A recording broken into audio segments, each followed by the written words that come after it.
Seigneur, c'est toi-même qui as fondé cet ensemble. Tu as voulu en faire un instrument de louange. Et nous sommes encore avec deux éminents pères. Je vais demander à l'homme de Dieu de se présenter. Alors, je voudrais rendre grâce à Dieu pour cette très belle occasion qu'il nous donne. Je voudrais dire merci au Seigneur. Je suis le prophète Raymond Palafo, pasteur principal des églises, Assemblée des Nations Françaises. Que Dieu te bénisse, bienvenue. Homme de Dieu. Pour que je salue tous les téléspectateurs et les auditeurs de cette plateforme. Je suis le prophète Florent Ouattara Iraleh de l'église Foursquare d'Alois Évêché. Merci beaucoup, papa. Bonne arrivée. Merci. Alors, vous êtes sur le plateau de la direction de la communication. Et si vous regardez cette vidéo, soyez donc bénis. Et nous sommes à la convention.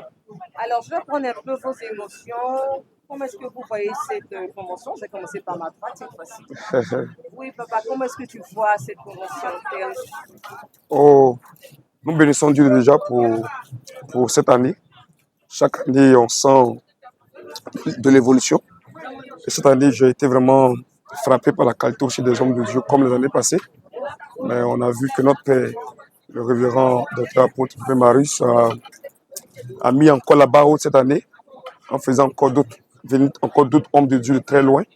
Et nous sommes bénis depuis le premier jour par leur ministère, par leur enseignement. Nous rendons gloire à Dieu. Alléluia. En fait, lorsque vous êtes arrivé, vos émotions. Ok. Alors, je bénis vraiment le Seigneur. L'une des choses qui m'a frappé, j'ai senti une très grande soif du peuple. Alors, j'ai vu une très grande mobilisation. Parce que cette année, la Conseil 25 est organisée par les femmes. Et vous savez, tout ce que les femmes font, c'est toujours intéressant, c'est toujours bien.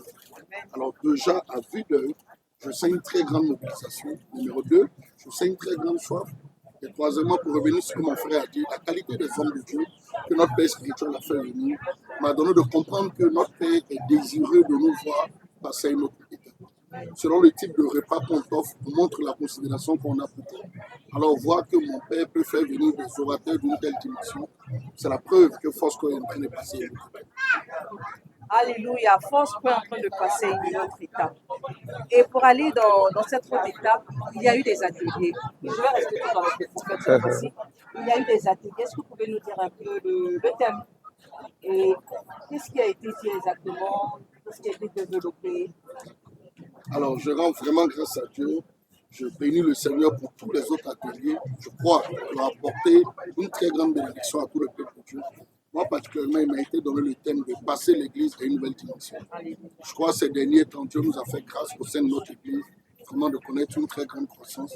Et je peux partager la petite expérience que nous avons eue en termes de croissance, les clés que j'ai pu communiquer à plusieurs serviteurs de Dieu. Comment prendre l'Église d'un stade zéro et le faire passer à une autre dimension. Parce qu'en tant que prophète, c'est une chose qui est souvent difficile pour les prophètes de réussir. Comment entrer dans la peau d'un pasteur et faire passer l'église d'une étape vraiment qui n'est pas juste une église basée que sur les dons, sur le sensationnel, pour poser des fondements très solides. C'est une chose qui n'est pas donnée. Alors, j'ai pu développer certains points, certaines clés qui, pour moi, en 2 jours, ont pu vraiment aider parce que la soif était très grande. Donc, on a fait hier, jeudi, et puis aujourd'hui encore, on a pu partager une très belle expérience par l'Esprit de Dieu. Ah, vraiment. Très intéressant. Yeah. Je reviens tout à l'heure. En fait, on va encore aller plus en profondeur avec ce thème. Papa, Ouais. votre thème, et comment est-ce que vous l'avez développé? Oh, mon thème au-dessus était sur l'église.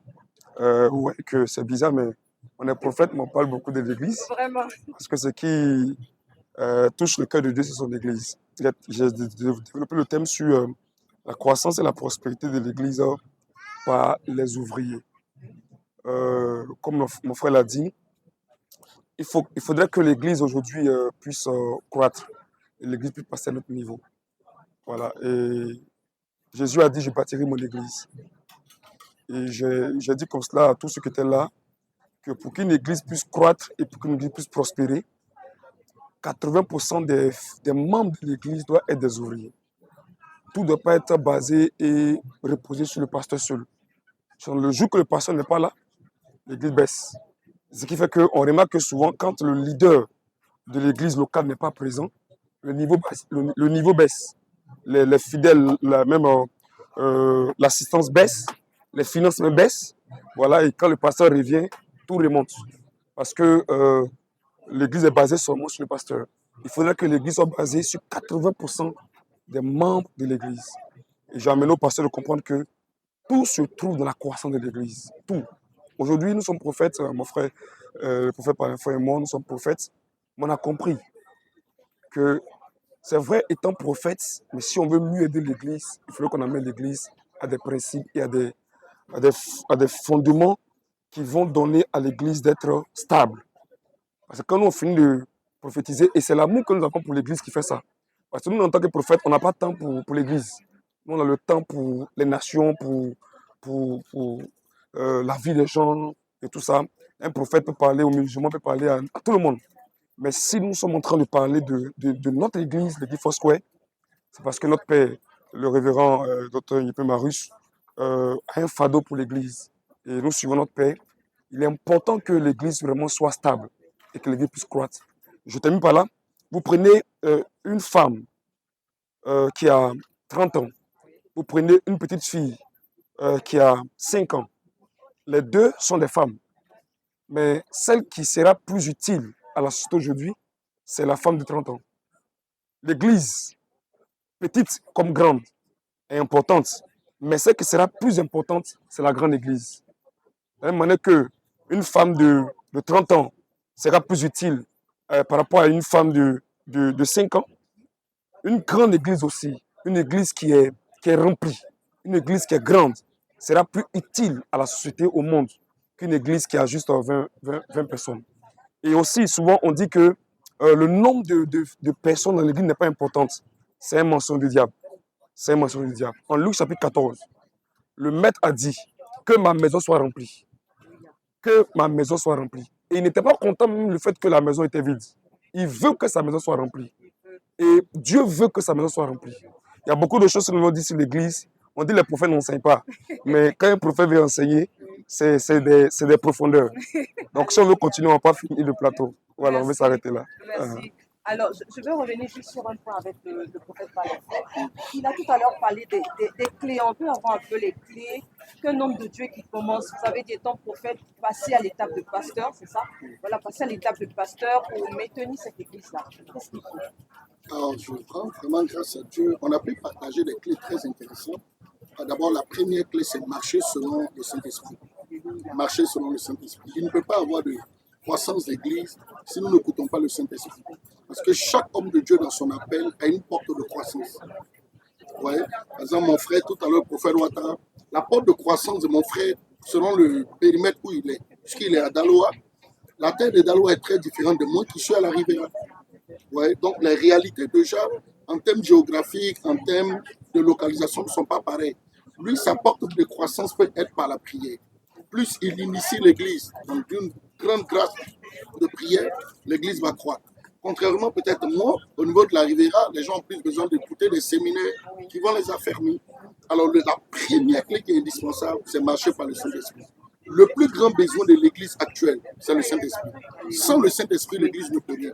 Le plus grand besoin d'un homme de Dieu, c'est le Saint-Esprit. Vous enlevez le Saint-Esprit dans nos églises, elles deviennent des entreprises, elles deviennent des industries. Alors il est capital de remettre le Saint-Esprit au cœur de l'église et même de sa croissance. Le deuxième palier qui est pour moi très capital et indispensable, c'est le niveau de croissance de l'homme de Dieu. Vous prenez la taille d'une église, c'est la taille du pasteur. La limite du pasteur égale à la limite de l'église. Un pasteur limité, c'est une église limitée. Parce que c'est ce que le pasteur sait qui t'instruit. Or, la Bible dit mon peuple périt faute de connaissance. Alors, c'est très dangereux d'avoir quelqu'un qui n'a pas un niveau de connaissance. Tant que le pasteur est limité dans son niveau de connaissance, l'église est limitée. Car c'est ce que le pasteur sait qui transmet.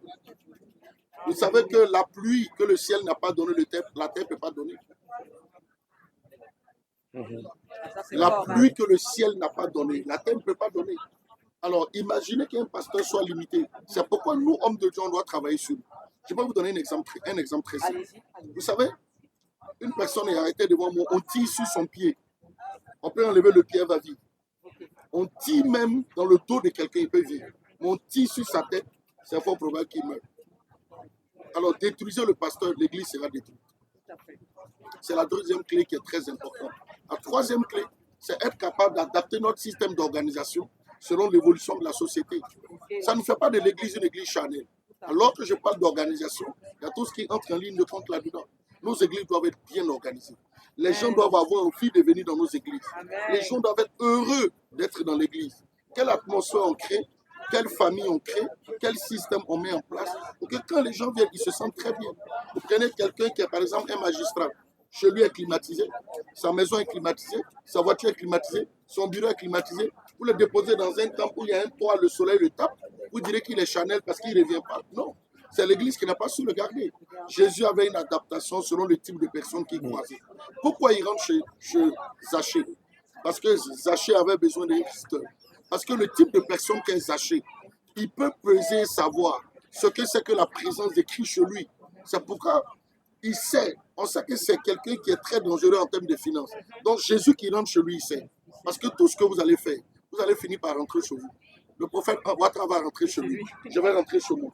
Donc la maison est très spirituelle. Quand Jésus rentre, c'est le fondement qui brise pour restaurer une certaine dimension de grâce et de faveur. C'est important que nos églises grandissent. Et moi, je salue le Seigneur vraiment pour la vie de notre Père spirituel, qui est un homme de vision. Mon Père, il a une dimension de sagesse incroyable. Le cœur qu'il a pour l'église, nous qui sommes entrés dans ce phénomène. Je peux le dire, mon frère peut le certifier. Hier, on a fait des églises qui étaient basées sur des dons. Comment prophétiser? Mon frère, il prophétise, on dit les noms, on explique. C'est très bien. Mais une église basée uniquement sur des dons est une église qui est en voie de disparition. Car ce que nous cherchons est forcément caché dans l'église. Ce qu'on a envie de devenir, quelqu'un l'a déjà été. La voiture que vous cherchez est dans le garage de quelqu'un.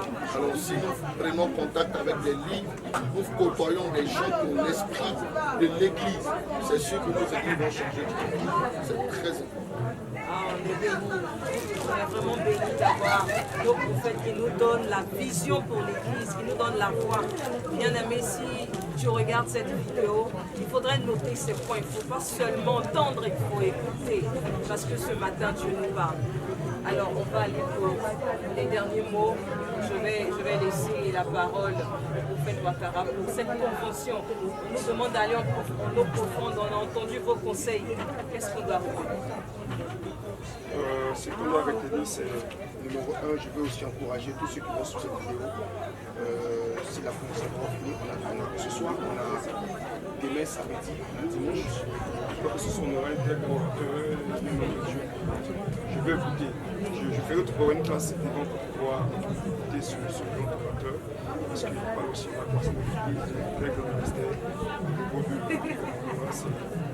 Inviter les gens à venir ce soir, par exemple, nombreux ce soir, les malades, tout ce qui est aussi dit que nous avons une très belle église, encourager tous les chrétiens prospères à rester dans la maison, à demeurer dans la maison, et encore à travers toute l'église, parce que ce soit une grande lumière pour la nation, pour l'Afrique et pour C'est nous qui vous remercions. Votre mot de fin pour cette convention. Alors, je rends grâce à Dieu. Je dis déjà félicitations à nos mamans pour la très belle organisation. La perfection n'est pas de ce monde. Il faut dire que les femmes ont fait un travail, sinon les mamans ont fait un travail extraordinaire.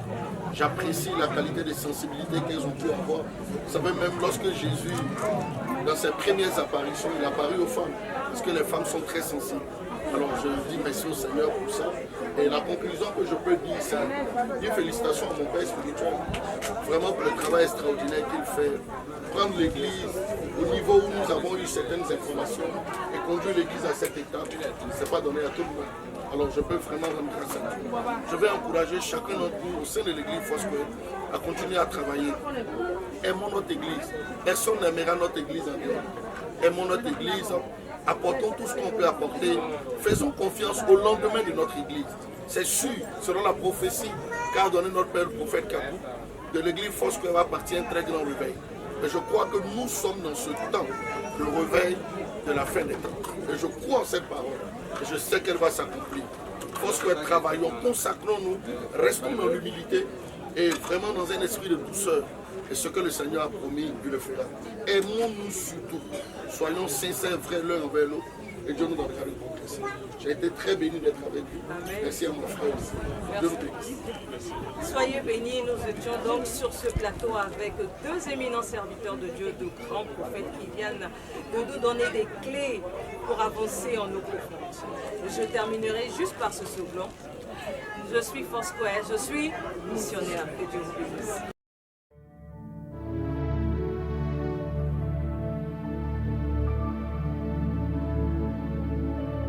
Seigneur, c'est toi-même qui as fondé cet ensemble. Tu as voulu en faire un instrument de louange, louange de ta gloire. 40 années ont passé et nous voulons te bénir et te rendre grâce. C'est alors, Seigneur, que nous réalisons que nous sommes tes serviteurs inutiles.